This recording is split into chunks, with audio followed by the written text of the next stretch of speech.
Welcome to Jai Kisan machinery. Friends, ఈరోజు ఈ వీడియోలో మనం 2 HP ఫ్లోర్ మిల్ అయితే డెలివరీ ఇస్తున్నాం. ఇది ఈ పిండి మిల్ డెలివరీ ఇచ్చిన మీద ఒకసారి కస్టమర్ మాటలో తెలుసుకుందాం. మేడంకి మన షాప్ ఎలా తెలుసు, తీసుకోవడానికి గల కారణం ఏంటి, ఒకసారి మేడం మాటల్లోనే తెలుసుకుందాం. మేడం నమస్తే అండి. నమస్తే అండి. మీ పేరు మేడం?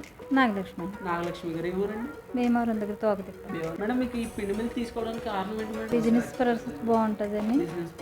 మీకు ఏమన్నా వ్యాపారం లాంటిది? ఫ్యాన్సీ స్టోర్ ఉంది, దానికోసం దాంతోపాటు ఇది కూడా ఒక మంచి వ్యాపారం చేయాలని ఆలోచనతో వచ్చాం. మీకు దీని మిషన్ గురించి అన్న అవగాహన ఉందండి? లేదు, కొత్తగా ఏం లేదు, కానీ యూట్యూబ్లో చూసి మీరు నేర్చుకుని ఇలాగ ఇక్కడ కూడా వచ్చి మా వద్ద తెలుసుకున్నారు అవును. ఎలా వాడాలి ఏంటని. మీకు డెమోస్ ఏమన్నా చూపించామండి? చూపించాను. ఎలా అనిపించిందండి? బాగా అనిపించింది. ఓకే, సింపుల్ అనేది అలా వస్తే సరే. అవును. మేడం అయితే ఈ మిషన్ గురించి యూట్యూబ్లో చూసారు. యూట్యూబ్లో ఎలా పనిచేస్తుంది, ఎక్కడ దొరుకుతుంది అన్ని వివరాలు తెలుసుకొని మన షోరూమ్ దగ్గర రావడం జరిగింది. వచ్చిన తర్వాత మేడం ఎలా పచ్చిశనగపప్పు గోధుమలు డెమో వేయడం జరిగింది. పిండి కింద నచ్చి మిషన్ తీసుకుంటున్నారు. ఈ విధంగా మీరు కూడా ఇంటి వద్ద అతి తక్కువ పెట్టుబడితో మంచి వ్యాపారం చేయాలనుకుంటే ఇలాంటి మిషనరీ మన దగ్గర ఎన్నో రకాల మిషనరీ అవైలబిలిటీ